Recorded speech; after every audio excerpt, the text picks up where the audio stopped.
इस दुनिया में महाभारत से बड़ा कोई भी ग्रंथ नहीं है। बुजुर्ग लोग ऐसा बताते हैं कि जब यहाँ से ब्रिटेन शासन वाले महाभारत ले गए तो जो जिस रथ में महाभारत ग्रंथ रखा था, अपने भारत का जो मेन ऐतिहासिक ग्रंथ था, उसमें 18 पहिया थे,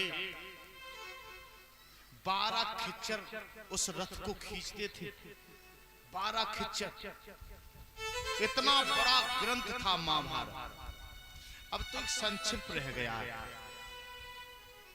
देखो, महाभारत कोई ऐसा वैसा ग्रंथ नहीं है, अपने में पूर्ण ग्रंथ, संसार की हर एक राजनीति का एक पॉलिटिकल शास्त्र है, राजनीति शास्त्र महाभारत है। बहुत विलक्षण कथा है। मैं आप देखो, भागवत में थोड़ी सी महाभारत की कथा आई है, परीक्षित जी का जन्म, क्योंकि परीक्षित राजा को सुनाई थी कथा वो, इसलिए ने भागवत में महाभारत का कोई काम ही नहीं। मैं आपको महाभारत के बारे में थोड़ी सी बात समझाऊं, ध्यान से सुनना। जब महाभारत का युद्ध हुआ था तो खून की नदियां बह गई, लाशों के अंबार लग गए, तमाम मांस के लोथड़े बहते रहे। क्योंकि महाभारत का जब युद्ध हुआ था ना, तो ये कोई ऐसा वैसा युद्ध नहीं है।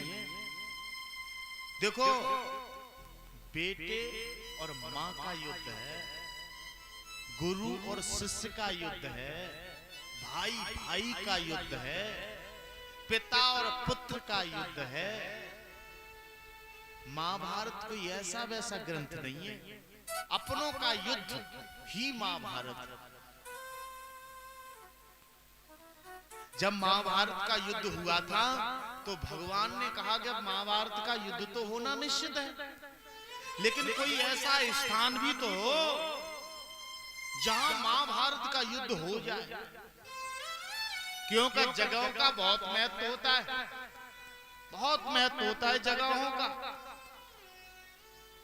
देखो, आपने देखा होगा कोई जगह ऐसी होती है जहां अक्सर कथा भागवतें होती हैं, कोई ऐसी जगह होती है जहां अक्सर एक्सीडेंट ही होते हैं, लोग मरते हैं वहां। एक इधर है मलावन की तरफ, थाना मलावन, एक कोई मोड़ है वहां अक्सर एक्सीडेंट, एक उदी की मोड़ है अक्सर एक्सीडेंट, एक भूड़ा के पुल के आगे मोड़ है सुखवावा।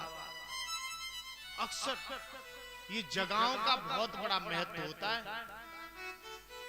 भगवान ने अपने गुप्तचरों से कहा कि कोई ऐसी जगह निश्चित की जाए जहां महाभारत का युद्ध हो, वो जगह ऐसी हो जो बिल्कुल निर्मोही हो, किसी के प्रति मोह न हो। तो भगवान के गुप्तचर चले जा रहे हैं, ढूंढते ढूंढते ढूंढते ढूंढते महाराज कुरुदेव के राज्य में पहुंचे। कहां पहुंचे? महाराज कुरुदेव महाराज के राज्य। शाम का समय हो गया, बेचारे हताश बैठे हैं, कहीं वो जगह नहीं उन्हें मिल रही, मन बड़ा विचलित है।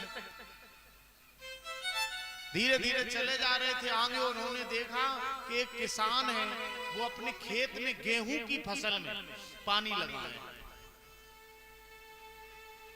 लगाए और उसके साथ में उसका छोटा सा बच्चा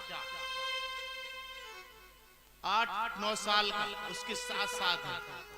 अक्सर पिताओं के साथ बच्चे हो जाते हैं, तो वो चल रहा है बैलों वाला, वो हल्टों वाला, वो क्या बोलते उसे, हल्टे बोलते क्या।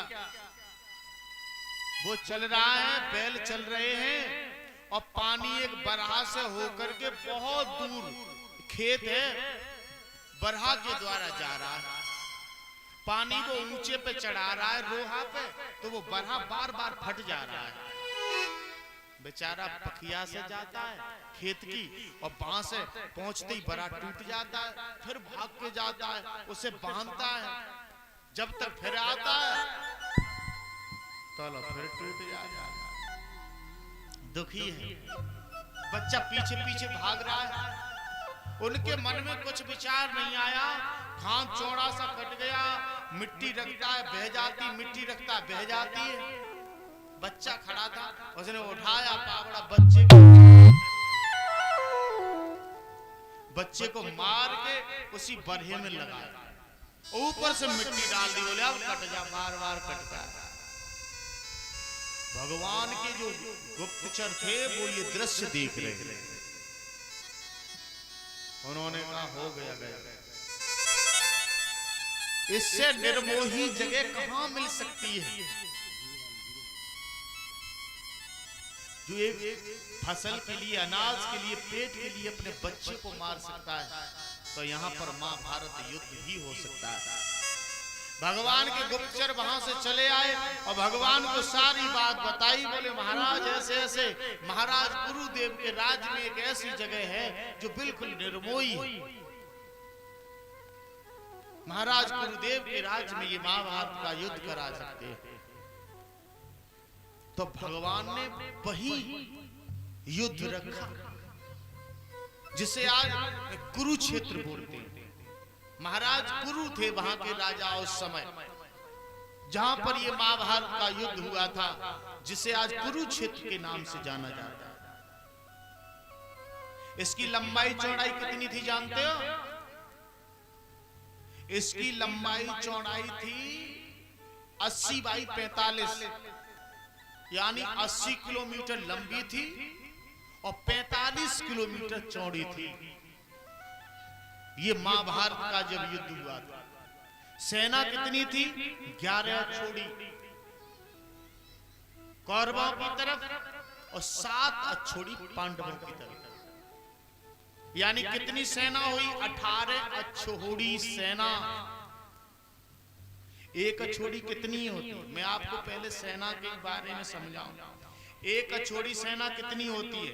21,870 हाथी, नोट कर लेना, 21,870 हाथी और 21,870 रथ और 65,610 घोड़े और 1,09,350 पैदल। इन सबको जोड़ दो तो एक अछोड़ी हो जाएगा। कितना होता है जानते हो? 2,18,700 का एक अछोड़ी। 2,18,700, 2,18,700 में आप 18 का गुणा कर देना, 18 अछोड़ी सेना निकल आएगी। तो कितनी सेना थी? सब 39,36,600 जवान थे महाभारत के उस युद्ध में। जब से सबसे बलवान उस युद्ध में सेना कौन थी जानते हो? अहीरों की, यादवों की जो नारायणी सेना थी भगवान कन्हैया की। उस समय सबसे बलवान अगर कोई सेना थी तो वो यादवों की, अहीरों की सेना थी, जिसे नारायणी सेना कहा गया, जो भगवान कन्हैया की थी। उस सेना का भी उन्हें नाश वही कराना था। लाखों यादव मारे गए उस कुरुक्षेत्र के उसमें युद्ध में। माता बहुत बड़ा है ये महाभारत, मैं इसके चक्कर में नहीं पड़ना चाहता, फिर भी मैं आपको एक एक पुट सुनाता चलूं। कौरवों की तरफ से पितामह भीष्म को सेनापति बनाया और पांडवों की तरफ से महाराज दृष्टमुनि को। अर्जुन के रथ को भगवान स्वयं कन्हैया को अर्जुन ने सौंप दिया। देखो, जो भगवान को सब कुछ सौंप देता है, जो भगवान के ऊपर संसार में कार्य करता है, जो परमात्मा का हो जाता है, उसकी भगवान हमेशा रक्षा करते हैं। अर्जुन ने भगवान को सब कुछ अर्पण कर दिया था, सब कुछ। और कहा था कि हे दीन बंधु, मैंने तो सब कुछ तुझे अर्पण किया है, अब ये रथ हमारा जो है अब तुम्हारे ही भरोसे है, किधर आप ले जाओगे, ये तो तुम ही मेरे सारथी। और क्या कहा कि तेरे भरोसे मेरी गाड़ी, तू जाने तेरो काम जाने, तेरे भरोसे मेरी गाड़ी, तू जाने तेरो काम जाने।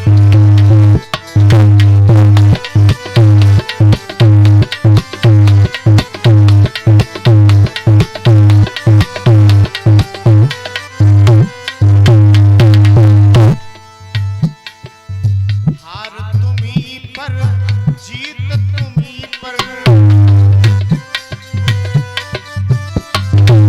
देखो भगवान पार्थ ने कहा प्रभु से, हे दीन बंधु दया के सागर, हार भी तुम पर है, जीत भी तुम पर है, मैंने सब कुछ तुमको अर्पण किया है। कब किया है? जब भगवान कन्हैया ने अर्जुन को गीता सुनाई, जब गीता का ज्ञान उपदेश दिया है, उसके बाद मेरा सब कुछ भार तुम्ही पर,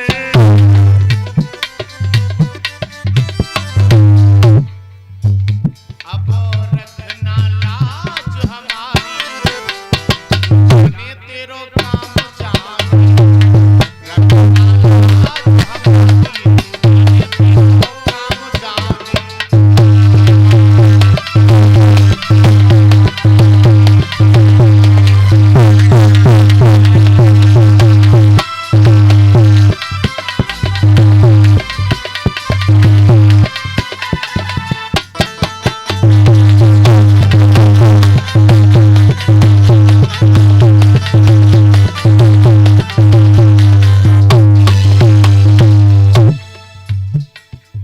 भव सागर में नाव पड़ी है,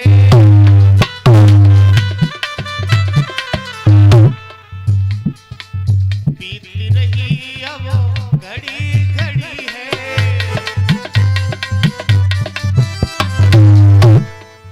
अरे भव सागर में नैया पड़ी है प्रभु, अब तो एक एक घड़ी बीत रही है, अब तुम ही हो हमारे नाथ, करना तुम रघुबारी, जाने तेरो काम जाने, करना तुम रघुबारी, जाने तेरो काम जाने।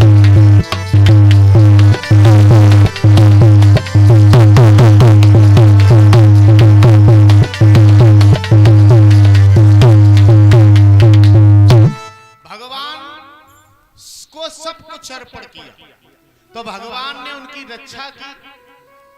महाभारत के युद्ध में बड़े बड़े योद्धा मारे गए, पितामह भीष्म,